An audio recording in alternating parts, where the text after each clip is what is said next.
آج جس ہستی کا ہم ذکر خیر آپ کے سامنے پیش کریں گے، انبیاء کرام میں اللہ تعالیٰ نے نبیوں کو بڑی بڑی عظمت و شان عطا فرمائی، لیکن ایک ایسے نبی بھی ہیں جن کی فرما برداری کو اللہ قرآن کے اندر ذکر فرماتا ہے،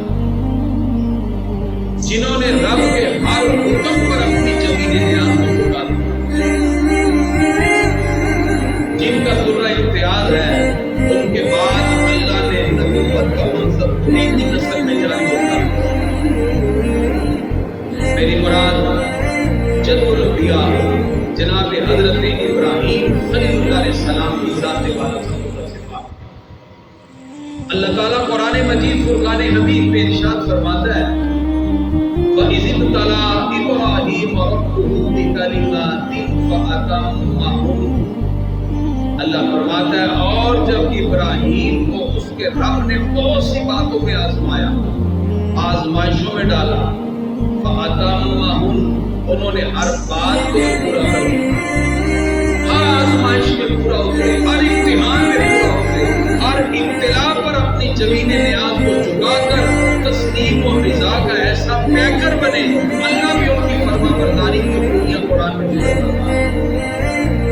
اللہ فرماتا ہے جب انہوں نے یہ ساری عظمتوں سے گزر کر میرے ہر حکم کی تابع داری کی، تو ہم نے فرمایا اے ابراہیم ہم آپ کو عظمتیں عطا فرمائیں گے۔ رب قدوس فرماتا ہے قال انی جاعلک للناس اماما، اے ابراہیم بے شک میں تجھے لوگوں کا امام اور پیشوا بناتا ہوں۔ آپ نے دعا کی اور عرض کی، قال ومن ذریتی، یا اللہ میری اولاد میں بھی اس نبوت کو اس امامت کو جاری فرماؤ۔ اللہ فرماتا ہے ہاں ابراہیم ہم تیری دعا کو قبول کرتے ہیں۔ قال لا ینال عہد الظالمین، یہ وعدہ پورا ہے لیکن ایک شرط ہے، لا ینال عہد الظالمین، میرا یہ وعدہ تیری قوم کے ظالموں کو نہیں پہنچے، تیری نسل میں جو تیرے پیروی کرنے والا جو دین ابراہیمی پر قائم رہے گا، اللہ فرماتا ہے ہم اس کو یہ عظمت عطا فرمائیں۔ جناب حضرت ابراہیم خلیل اللہ علیہ السلام اللہ تعالیٰ کی فرما برداری کے اس اعلیٰ درجے پر پہنچے ہیں کہ رب نے ان کی عظمتوں کو ذکر کیا۔ آپ نے ہر باطل سے جدا گانا طور پر برات کا اظہار کیا اور ہر باطل کو للکارا اور محض اسلام کے پیروکار رہے اور داعی اسلام رہے۔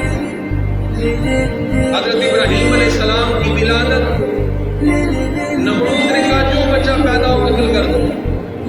آپ کے والد حضرت طارق اور آپ کی والدہ آپس میں مشورہ کرتی ہیں اور آپ کی ولادت کے لیے طے خانے کا انتخاب کیا گیا۔ وہی حضرت ابراہیم علیہ السلام کی پرورش ہوئی۔ 7-8 سال کی عمر میں جب آپ طے خانے سے باہر آئے، نہ لوگوں سے میل ملاپ، نہ لوگوں سے تعلقات، صرف والدہ سے ملاقات ہے، یہ چند رشتوں سے جن کو آپ دیکھتے ہیں، لیکن آپ نے اتنا بصیرت افروز کلام کیا، بڑے سے بڑا سمجھدار اور عقل والا بھی آپ کی گفتگو سن کر اپنی زمین کو جھکا دیتا ہے۔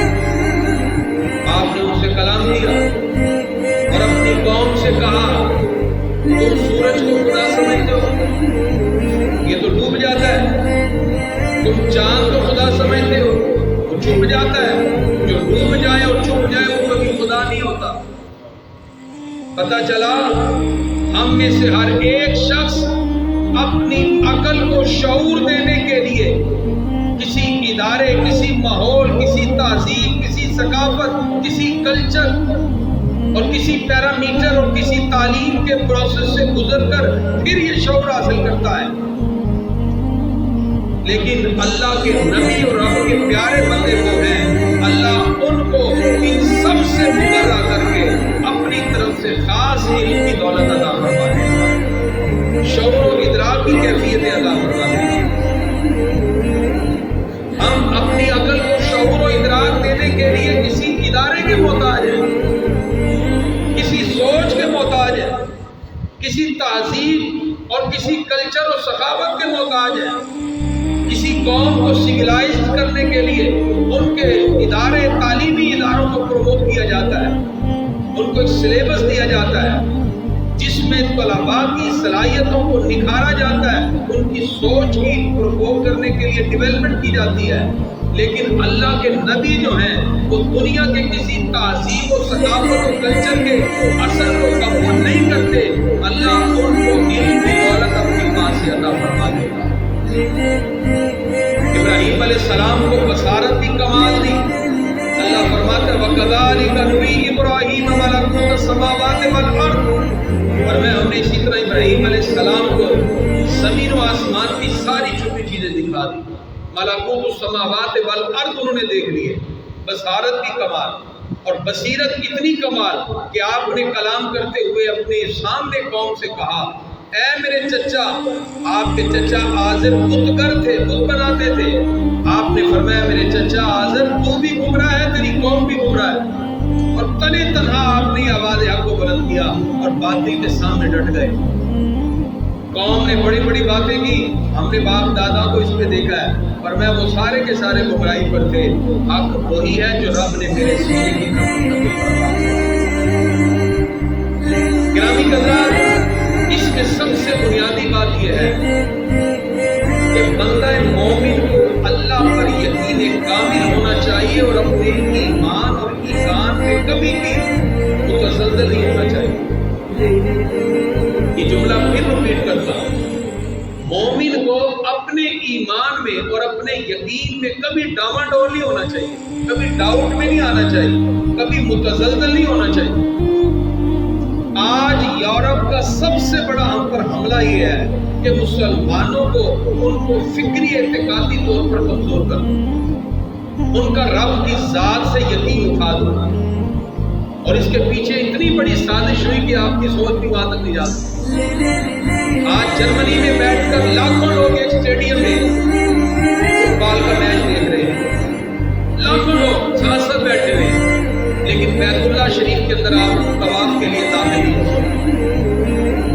جرمنی کے فٹ بال کے کھیلنے کے لیے آپ داخل ہو سکتے ہیں، وہاں بیٹھ کر میچ دیکھ سکتے ہیں لاکھوں لوگ، اور قریب قریب بیٹھ کے دیکھ سکتے ہیں۔ لیکن کتنی بڑی سازش ہوئی کہ آج دنیا بھر کے لوگ تڑپ رہے ہیں، لیکن حج کے لیے نہیں جانے دیا جا رہا، صرف چند لیمیٹڈ لوگ حج کا فریضہ ادا کریں گے، اور وہ بھی ان کے لیے پیرامیٹر کے ساتھ، اور باقی سارے مسلمانوں کو روک دیا جاتا ہے۔ مسلمان تڑپ رہے ہیں رب کی بارگاہ میں حاضری کے لیے، اور یہ ان کے ذہنوں میں ڈالا جا رہا ہے کہ اللہ کے گھر میں بھی اب تمہیں وہ یقین نہ رہا رب کی ذات پر جو ایک مومن کو ہونا چاہیے تھا۔ ہم مانتے ہیں بیماری اور سارے اسباب اپنی جگہ، لیکن ہوگا وہی جو رب قدوس کے حکم سے ہوگا۔ یہ ایمان جو ہمارے دلوں میں تھا، اس یقین کامل کو ہمارے دلوں سے بڑے پری پلان طریقے سے پیچھے کر دیا۔ علامہ فرماتے ہیں مجھے ڈر ہے کہ ہے طفلانہ طبیعت تیری، بڑے عیار ہیں یورپ کے شکر پارا فروش، نہ کر اندازہ افرنگ کا اس کتاب ناکی سے، بجلی کے چراغوں سے اس جوہر کی برات۔ علامہ فرماتے ہیں یورپ کی غلامی پہ کبھی راضی نہ ہونا، ان کے چہرے چمکتے ہیں اندر سے سیاہ ہیں، جب تک تمہیں کفر کی طرف نہ لے جائیں، تمہارے ایمان کو متزلزل نہ کرتے، اس وقت تک یہ چین سے نہیں بیٹھیں گے۔ وہ فاقہ کش جو موت سے گھبراتا نہیں ذرا، روح محمدی اس کے بدن سے نکال دو۔ فکر عرب کو دے کر فرنگی تخیلات، آج بہت سے سینما گھر اور بہت سی تفریح گاہیں بری پڑی ہیں جہاں کوئی پابندی نہیں، پابندی ہے تو اللہ کے گھر میں داخل ہونے سے پابندی ہے۔ علامہ فرماتے ہیں فکر عرب کو دے کر فرنگی تخیلات، اسلام کو حجاز اور یمن سے نکال۔ آج اسلام کو حجاز اور یمن سے نکال دیا، اور آج حج جیسے مقدس عبادت کے حوالے سے مسلمانوں کے دلوں کے اندر شکوک و شبہات پیدا کر دی ہے۔ تو گرامی قدرات، اس سارے ماحول میں ایک بات ذہن میں رکھے، دنیا جہاں بھی کھڑی ہو جائے اپنے ایمان پر یقین کامل کے ساتھ قائم رہنا، اس لیے ہوگا وہی جو رب کے حکم سے ہی ہوگا۔ یقین کبھی بھی کمزور نہیں کرنا چاہیے۔ حضرت ابراہیم علیہ السلام تنہا تھے، پوری قوم آپ کے خلاف کھڑی ہو گئی، آپ ڈرے؟ باطل حکمران کے سامنے آپ نے کوئی دب کے بات کی؟ نمرود نے کہا میں خدا ہوں، مطلق العنان بادشاہ بنا ہوا تھا، اور اس نے کہا آپ کہتے ہیں میں کسی اور خدا کو مانتا ہوں، کون ہے تیرا رب؟ فرمایا ربی الذی یحیی و یمیت، میرا رب وہ ہے جو زندگی بھی دیتا ہے جو موت بھی دیتا ہے۔ اس نے سزائے موت کے دو قیدی بلائے، ایک کی گردن کاٹ دی، ایک کو رہا کر دیا۔ اس نے کہا لو میں نے بھی ایک کو موت دے دی، ایک کو رہائی دے دی۔ آپ سمجھ گئے کہ جو گفتگو میں کر رہا ہوں وہ اس کی عقل تک پہنچ ہی نہ سکی، اس کا شعور ہی اتنا سا ہے۔ آپ نے اس کی مینٹیلٹی کے مطابق اگلی دلیل دی۔ مخاطب کی نفسیات کے مطابق بات کرنا بھی سنت انبیاء ہے۔ آپ نے اس کی مینٹیلٹی اور سوچ کے مطابق کہا میرا رب تو سورج کو مشرق سے نکالتا ہے، اگر تو خدا ہے فاتی بہا من المغرب، سورج کو مغرب سے نکال کے دکھا۔ اللہ فرماتا فبہت الذی کفر، اب کافر کے ہوش اڑ گئے، دلیلیں ختم۔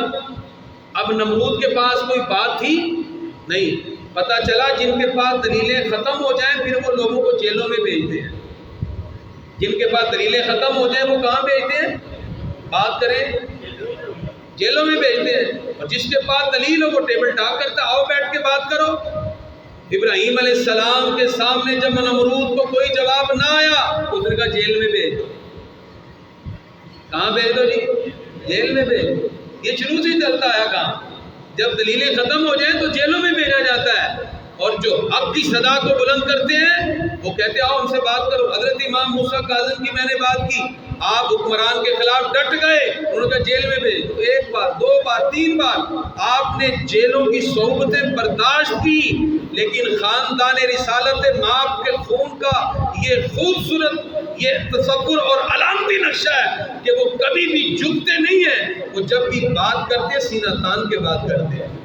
یہی دین ابراہیمی ہے اور یہی فکر ابراہیمی ہے۔ آپ باطل کے سامنے نہیں ڈرے، نہ جھکے، آپ نے حق کی بات کی۔ حضرت ابراہیم علیہ السلام کو آتش نمرود میں بھی ڈالا جا رہا ہے، آپ نہیں گھبرا رہے، فرمایا جس رب کے لیے میں نے یہ قربانیاں دی ہیں وہ رب میرے حال کو بہتر جاننے والا ہے۔ آتش نمرود میں بھی جاتے ہوئے نہ گھبرائے۔ جناب حضرت ابراہیم خلیل اللہ علیہ السلام ان ساری پریشانیوں سے گزر گئے، 1% بھی آپ کے یقین میں کمی نہ آئی۔ مومن کہتی اسے ہے جو اپنے ایمان پر اور یقین پر اتنے مضبوطی سے قائم ہو، ثابت قدم ہو، دنیا ساری مخالف ہو، پوری قوم بھی خلاف کھڑی ہو جائے تو آپ نے کہا کہ تم بھی گمراہ ہو، تمہاری پوری قوم گمراہ ہے، حق وہی ہے جو رب نے میرے سینے پہ نازل فرما دیا۔ تو حضرت ابراہیم علیہ السلام آپ پر پھر اللہ رب العزت نے بے شمار احسانات کیے، اس کا ذکر ہوا۔ پھر اللہ رب العزت نے آپ کی اولاد میں انبیاء کرام کو بھیجا، اس کے بعد جتنے بھی نبی آئے حضرت ابراہیم علیہ السلام کی اولاد سے آئے۔ حضرت ابراہیم علیہ السلام کی آزمائشیں دیکھیں، 90 سال تک اولاد ہی نہیں ہے، لیکن مایوس نہیں ہوئے۔ یہی مسلمانوں کو میرا پیغام ہے، مایوس نہیں ہونا، مایوس کبھی بھی نہیں ہونا، رب کی رحمتیں ضرور آئیں گی۔ انسان ہمیشہ اپنے اعمال کی وجہ سے پریشانیاں اٹھاتا ہے۔ حضرت ابراہیم علیہ السلام مایوس کبھی نہیں ہوئے۔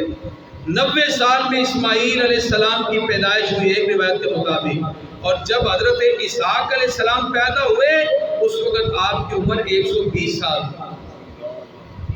120 سال کی عمر میں اللہ نے فرزند ارجمند حضرت اسحاق علیہ السلام عطا کی، اور پھر اس بڑھاپے کی عمر میں اولاد دی، اور پھر آپ نے اپنے بیٹے حضرت یعقوب کو بھی اپنی آنکھوں سے دیکھا۔ کتنی طویل عمر اللہ نے عطا کی۔ گرامی کے حضرات، جناب سیدنا حضرت ابراہیم خلیل اللہ علیہ السلام ان تمام قوم کی مخالفت کے باوجود حق کی خاطر ڈٹے رہے اور حق کی صداؤں کو بلند کیا، اور آپ نے یہ بات واضح کی کہ دین حق وہی ہے جو تمہیں رب قدوس کی ذات تک پہنچانے والا ہے۔ گرامی کے حضرات، حضرت ابراہیم خلیل اللہ علیہ السلام کی ان ساری صحبتوں سے گزرنے کے بعد بھی حق کی صداؤں کو بلند کرنا یہ ان کا شعار بن گیا، اور آج بھی اللہ رب العزت نے ان کی عظمت والی چیزوں کو جاری و ساری فرما دیا۔ قیامت تک کے لیے ان کی عظمتوں کو اسی طرح اسلامی عقیدت پیش کیا جاتا رہے گا۔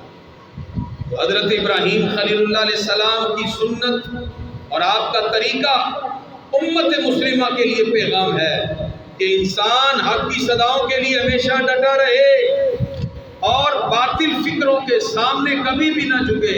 پروردگار کچھ عرصے کے بعد، ان تکالیف کے بعد، حق کو سربلندی عطا فرما دیتا ہے اور حق ہی ہمیشہ غالب ہوتا ہے۔